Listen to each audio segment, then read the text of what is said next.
En esta primera parte de nuestro video sobre introducción a la Biblia, queremos ofrecer algunos apuntes introductorios sobre las Sagradas Escrituras. Para algunos de ustedes, estos apuntes introductorios serán sencillamente material que ya conocen, así que por favor tómenlo como material de repaso. Pero para otras personas, algunas de las cosas que vamos a indicar serán material nuevo, así que le pedimos que nos presten su atención. En primer lugar, debemos comenzar con la pregunta de ¿qué es la Biblia? ¿Qué es la Biblia? La Biblia no es un libro, sino es una colección de libros. De hecho, el mismo nombre Biblia significa precisamente colección o multiplicidad de libros. ¿Por qué?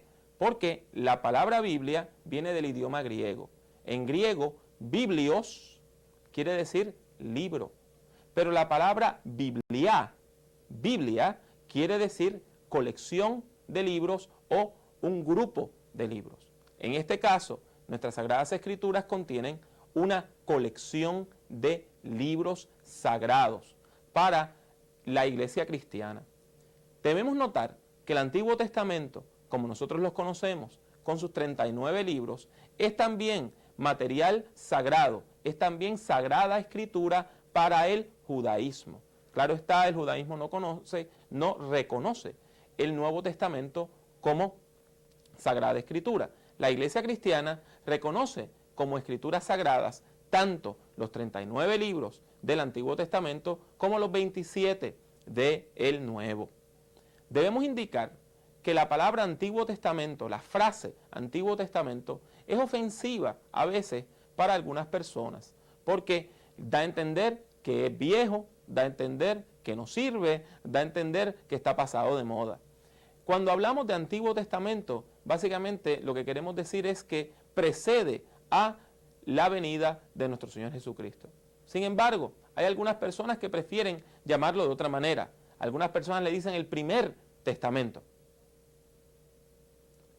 Y eso no tiene el mismo sentido peyorativo de Viejo o Antiguo Testamento.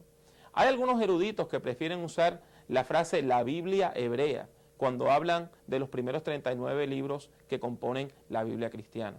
No importa, de todos modos, estamos hablando de la misma colección de 39 libros. El Antiguo Testamento se puede dividir en varias secciones. En el judaísmo se divide principalmente en 3 secciones. La primera sección se conoce como la Torá. Y Torá es una palabra hebrea que quiere decir tanto enseñanza como ley. Y se compone básicamente de los primeros 5 libros que se atribuyen a la figura de Moisés. Después de eso, en hebreo, la segunda colección que se conoce es los Nevi'im, los profetas. Y hay profetas anteriores y profetas posteriores. Muchos de nuestros libros históricos, los libros históricos del Antiguo Testamento se encuentran bajo esta colección de profetas. La tercera parte para el judaísmo es la parte de los Ketubim, los escritos. Y ahí están los libros poéticos, los Salmos, el Cantar de los Cantares, el Eclesiastés y los otros libros de ese estilo, de ese corte que se encuentran en el Antiguo Testamento. Por lo regular, la iglesia cristiana, las personas cristianas que estudiamos las Sagradas Escrituras, cuando leemos el Antiguo Testamento, lo preferimos dividir en 4 partes principales. Ley, que son de nuevo los primeros 5 libros de la Biblia, que a veces también se le llama el Pentateuco. Penta en griego quiere decir 5, de ahí es que viene esa palabra. La primera parte, la ley o el Pentateuco. La segunda parte son los libros históricos, donde se narra la conquista de la tierra, el desarrollo del pueblo de Israel y todo el tiempo de los reinos de Israel y Judá. Básicamente comenzando con el libro de Josué y siguiendo hasta los libros de Crónicas, Esdras y aún Nehemías. La tercera parte entonces se compone de los profetas, los libros proféticos, y se dividen en mayores y menores. Y no se quiere decir con esto que un profeta menor no tenía tanta importancia como un profeta mayor. Sencillamente eso se refiere a la extensión de los libros. Los profetas mayores son aquellos que escribieron libros mucho más largos. Los profetas menores llevan el nombre de profetas importantes del Antiguo Testamento. Sin embargo, los escritos que se guardan de esas personas son cortos, unos cuantos capítulos a lo más. En cuarto lugar encontramos a los libros poéticos. Estos son los libros que, al igual que los Ketubim en la división judía, tienen los poemas que hablan de la fe de Israel. Y ahí se encuentran, claro está, el libro de los Salmos y los Proverbios y los otros libros poéticos del Antiguo Testamento. Algunos de ustedes han encontrado que sus Biblias, las Biblias que han comprado, las Biblias que han usado, tienen otros libros, aparte de los 39 que por lo regular aparecen en las Biblias protestantes. Hay personas que le dicen Biblia católica, aquella que tiene esta colección de libros. Y ahí están, por ejemplo, los libros de los Macabeos, el libro de Judith y otros más. Estos libros se llaman los libros deuterocanónicos, los libros del segundo canon. Y son libros que fueron originalmente escritos en griego y no en hebreo. El judaísmo no los reconoce como palabra de Dios. La Iglesia Católica sí les conoce como palabra de Dios, sí les reconoce así. Hay otras partes de la cristiandad, como las iglesias ortodoxas. En su mayoría, el protestantismo reconoce estos libros como libros edificantes, pero no como libros inspirados. Aparte de los libros deuterocanónicos, también hay otros escritos sagrados, o otros escritos que algunas personas consideran sagrados, relacionados con el Antiguo Testamento. Estos se conocen como los libros apócrifos. Apócrifos quieren decir que fueron escritos bajo nombres de personas que realmente no los escribieron. O sea, que fueron escritos en forma seudónima. Entre esos libros hay varios que la mayor parte de la gente de nuestras iglesias jamás mira, jamás llega a ver, a menos de que usted vaya a una biblioteca, como los libros de Enoc o el cuarto Esdras. Hay libros apócrifos tanto del Antiguo como del Nuevo Testamento. Y esos libros no son reconocidos por ninguna parte de la cristiandad como libros inspirados. De vez en cuando, algunos de nosotros vamos a una librería o vamos a algún lugar donde venden algún tipo de libros y encontramos algunos libros religiosos que dicen los verdaderos evangelios o la verdadera historia de Israel o la historia secreta de Jesús. Por lo regular, esa gente lo que está haciendo es vendiéndole estos libros apócrifos que la iglesia ha rechazado por miles de años y los está vendiendo como algo nuevo. Sencillamente no les haga mucho caso. El valor de los apócrifos es básicamente para aquellas personas que estudian la Biblia de manera profesional, porque ofrece de alguna manera alguna información que puede ser importante para interpretar aquellos libros que sí son reconocidos universalmente como palabra de Dios. La segunda sección de la Biblia, el Segundo Testamento, es el Nuevo Testamento. Y algo que debo decir es que la palabra testamento básicamente es una mala traducción de la palabra griega diatheke. Diatheke lo que quiere decir más que testamento es pacto. Pacto, eso es lo que quiere decir. Por lo tanto, cuando nosotros hablamos del Primer Testamento, Segundo Testamento, Viejo Testamento, Nuevo Testamento, lo que estamos hablando es de dos pactos. Uno, un pacto hecho con el pueblo de Israel, principalmente a través de la figura de Moisés, y el otro, un pacto hecho con toda la humanidad a través del sacrificio de nuestro Señor Jesucristo. El Nuevo Testamento contiene 27 libros y podemos dividir esos 27 libros en distintas maneras. Los más importantes, los primeros que encontramos, los más largos, son los evangelios. Y hay 4 evangelios. Esos 4 evangelios, cada uno tiene una visión un tanto distinta acerca de Jesús. El Jesús de Marcos es más un Jesús que hace milagros. El Jesús de Mateo es uno que hace milagros pero da largos discursos. Lucas tiene una visión parecida a la de Mateo, donde Jesús es un maestro, pero sus discursos no son tan largos. Y cuando usted llega a Juan, en Juan hay pocos milagros y discursos que, comparados con los discursos de los otros 3 evangelios, son sencillamente larguísimos. Esa es la primera parte del Nuevo Testamento, los evangelios. El Nuevo Testamento contiene un libro histórico y es el libro de los Hechos de los Apóstoles. Ahí se habla del nacimiento de la iglesia, cómo el movimiento cristiano después de la muerte de Jesús pasa de ser un grupo de personas asustadas y desbandadas a una iglesia poderosa, potente, que estaba evangelizando todo el imperio romano. Al principio encontramos la historia de los discípulos que anduvieron con Jesús, específicamente Pedro, pero a partir del capítulo 9, 10, 11, 12, vemos una transición y ya a partir del capítulo 13 en adelante, la figura central del libro de los Hechos de los Apóstoles es el apóstol Pablo.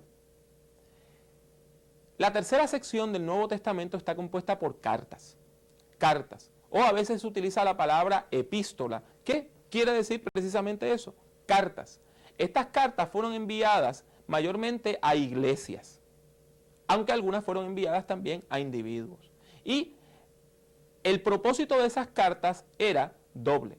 Por un lado, como el apóstol que escribía la carta no podía ir a una congregación, enviaba la carta. Era una forma de representación, muy parecida a lo que estamos haciendo hoy. Yo no puedo ir necesariamente a su casa o a su iglesia a dar este curso, sin embargo, usted puede comprar el video y lo puede ver. Y de esta manera, una persona que está a la distancia le habla a muchas personas. Y eso es precisamente parte de la importancia de la carta. Pero la otra importancia que tenía la carta es que lo que se escribía ahí permanecía y podía ser compartido de iglesia en iglesia, en iglesia, en iglesia. La cuarta parte del Nuevo Testamento está compuesta de nuevo por un solo libro. El libro de Apocalipsis o el libro de la Revelación, como a veces se le llama. De hecho, la palabra Apocalipsis es una palabra griega que lo que quiere decir es precisamente revelación. Y esas son las cuatro partes del Nuevo Testamento. Una cosa interesante es que algunas personas hablan de los evangelios y hechos como una sola sección y del resto de las epístolas y aún el libro de Apocalipsis como otra sola sección. ¿Por qué? Porque si usted se fija, y va a la primera parte, al primer capítulo y al último capítulo del libro de Apocalipsis, el libro de Apocalipsis está escrito como si fuera él mismo una carta. En este momento, quiero que cambiemos un poco el tema, pero continuando estos apuntes introductorios sobre la Biblia. Debemos recordar que la Biblia fue escrita no en español, sino en otros idiomas, el idioma griego y el idioma hebreo. Permítanme explicar este punto en detalle. Quiero llamar su atención a las ediciones de la Biblia que tenemos con nosotros.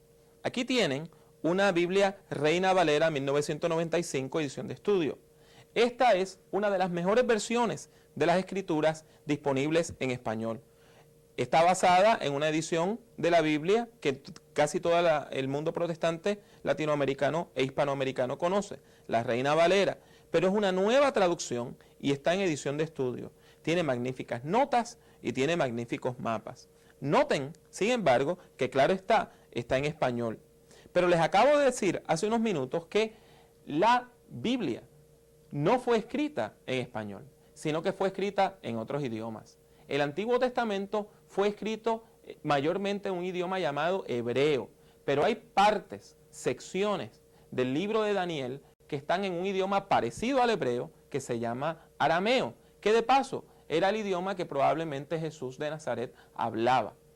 Y el Nuevo Testamento está escrito está escrito totalmente en griego, un idioma que, claro está, no es el nuestro, y muy distinto al hebreo, aún tiene una forma de escribirse distinta. Cada uno de estos dos idiomas, el hebreo y el griego, tienen su propio alfabeto, que es muy distinto al español. Quiero llamar su atención una vez más a las dos ediciones de la Biblia que tenemos aquí. Esta edición que ven se llama Biblia hebraica y aquí ven que dice Torah, Nevi'im, Waketubim. O sea, aquí está hablando de las distintas secciones de la Biblia hebrea según las hablamos. Y a veces esto se abrevia por la palabra Tanakh. Cuando una persona judía habla de Tanakh, está hablando de la Biblia hebrea. Quiero llamar su atención a lo distinto que es el alfabeto. Pueden notar que no se parece en nada al alfabeto nuestro y es muy distinto. No solamente porque se escribe de forma distinta, sino también porque se lee al revés. Nosotros por lo regular leemos de izquierda a derecha, esto se lee de derecha a izquierda. El griego, el idioma griego, por su parte, tiene sus peculiaridades, aunque es mucho más parecida a nuestro idioma. Aquí pueden ver una edición donde tienen inglés a un lado y griego al otro lado. Este abecedario, este alfabeto es mucho más parecido al nuestro, sin embargo, sigue siendo distinto. Estudiar estos idiomas es sumamente difícil, requieren años de estudio. Nosotros tenemos algunas personas hispanas que son expertas en algunos de estos idiomas, como el reverendo doctor Samuel Pagán, actual presidente del Seminario Evangélico de Puerto Rico, quien es un hebraísta reconocidísimo. Trabajar con los manuscritos antiguos de la Biblia es una ciencia en sí misma. Es muy difícil. Algunos de estos manuscritos están sumamente deteriorados. A veces hay todo un gran problema en determinar qué es lo que exactamente dice un verso de la Biblia. Por eso hay toda una rama de los estudios bíblicos llamado la crítica textual, que está dedicado única y exclusivamente a determinar cuál es el texto correcto de nuestras sagradas escrituras. Debo llamarles la atención a que hay distintas versiones de la Biblia al español. Está la Reina Valera en sus distintas ediciones, está la Biblia Dios habla hoy, cuya mejor edición es aquella que está en la edición de estudio. Aparte de eso, está la Biblia de Jerusalén, la Biblia latinoamericana, la Nueva Biblia española. Todas esas son traducciones de la Biblia que pueden servir de provecho. Pero hay que tener cuidado porque a veces vamos a una librería cristiana y encontramos una Biblia que no es una traducción, sino es una paráfrasis. ¿Qué quiere decir una paráfrasis? Paráfrasis quiere decir que en vez de la persona estudiar el griego y el hebreo, lo que hizo fue que tomó o el español o el inglés y comenzó a reescribir las escrituras en un lenguaje más sencillo. Aunque este tipo de paráfrasis se puede utilizar para edificar al cuerpo de Cristo, no debe utilizarse como base para la predicación. Utilice una traducción de las escrituras y preferiblemente una versión de estudio. Los libros de la Biblia, todos los libros de la Biblia se abrevian de distintas maneras. Así, cuando usted está escribiendo, en vez de tener que estar escribiendo Hechos de los Apóstoles, sencillamente se escribe HE o HCE o HCH. En ese sentido, es importante que usted comprenda estas abreviaturas y sepa usarlas de manera apropiada. Lo que le puedo decir que puede hacer es lo siguiente. Si usted va a la Biblia de estudio y ya abre las primeras páginas de la Biblia de estudio, ahí va a haber una lista de todos los libros de la Biblia y va a encontrar también la lista de abreviaturas. Por lo regular, lo que pasa es que cada Biblia distinta, cada versión de la Biblia tiene su propia forma de abreviar los textos. Y a veces esto se presta a confusión. Por ejemplo, hay algunas Biblias donde el libro de los Hechos se abrevia como HE.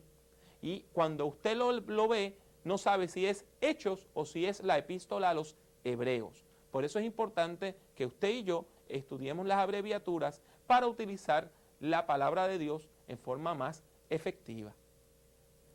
Una de las destrezas básicas que todo creyente debe desarrollar es cómo buscar en las Escrituras. Todos los libros de la Biblia están divididos en secciones más pequeñas. La mayor parte están divididos en capítulos y todos están divididos en versículos. ¿Por qué digo la mayor parte en capítulos? Porque hay unos cuantos libros de la Biblia tan pequeños, específicamente en el Nuevo Testamento, que tienen un solo capítulo. Así que no tienen mayores divisiones que esas. En este sentido, es importante que ustedes y yo recordemos dos cosas sumamente importantes acerca de las divisiones en capítulos y versículos. Cuando estos libros fueron escritos originalmente, no tenían divisiones en capítulos y en versículos. No fue hasta el año 1226 que la Biblia fue dividida en capítulos, y no fue hasta el año 1551, después de la invención de la imprenta, que la Biblia fue dividida en versículos. Esto quiere decir que cuando usted y yo leemos las Escrituras, tenemos que recordar que estas divisiones en capítulos y versículos, el único propósito que tienen es ayudarnos a usted y a mí a comprender y a estudiar las Escrituras. Pero debemos recordar que los libros fueron escritos como toda una unidad. Así que cuando usted está leyendo el capítulo 3 de algún libro, tiene que tener presente lo que dice el 2 y lo que dice el 4. Fuera de eso, está leyendo fuera de contexto. Finalmente, queremos ofrecerle algunos consejos prácticos para el estudio de la Biblia, específicamente para la búsqueda de referencias. Es importante que usted comprenda que hay algunas abreviaturas que se utilizan regularmente, aparte de las abreviaturas de los libros. Por ejemplo, cuando usted vea que dice Juan 3:16, Juan 3:16 está hablando únicamente del versículo 16 del Evangelio según San Juan. Ahora, si después de Juan 3:16 hay una raya y después de la raya hay otro número como el 20, el 21, el 19, está hablando que la lectura bíblica se extiende hasta ese verso.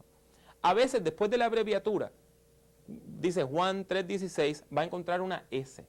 Y eso quiere decir y siguiente. A veces encuentra dos S y quiere decir subsiguiente. Por lo tanto, estamos hablando de que si tiene la S, quiere decir que tiene que leer el 16 y el 17. Si tiene dos S, quiere decir que tiene que leer el 16, el 17 y el 18. En otras ocasiones va a encontrar que dice Juan 3:16 A, B o C. Quiere decir eso, la primera parte de Juan 3:16, si es la A, si es la B, la parte del medio, si es la C, la parte final de ese versículo. Por ejemplo, Juan 3:16 dice, porque de tal manera amó Dios al mundo, que ha dado a su Hijo unigénito, para que todo aquel que en él cree no se pierda, mas tenga vida eterna. Por lo tanto, si usted lee una lectura que dice, véase Juan 3:16a, está hablando de esa primera frase, porque de tal manera amó Dios al mundo. En otras ocasiones va a encontrar que dice Juan 3:16 y después de una raya dice 4.4 o 4.2.4. Eso quiere decir que la lectura empieza en Juan 3:16, sigue hasta el final del capítulo 3 y vuelve a comenzar en el capítulo 4 hasta el verso indicado. Todo esto, lo que le quiero decir es que buscar las referencias de las Escrituras no es tan fácil como parece. Es importante que usted lea la introducción, esos primeros capítulos, esas primeras secciones que hay en la Biblia de estudio que usted tenga, de manera que usted aprenda cuáles son las abreviaturas utilizadas en esa versión para hablar acerca de cómo buscar estas referencias en la palabra de Dios. En este sentido, queremos terminar esta primera parte de apuntes introductorios indicándole que estos temas que hemos discutido en esta primera sección pueden ser muy sencillos para algunos, van a ser información nueva para otros. Lo importante es que usted aprenda a manejar las Escrituras con efectividad.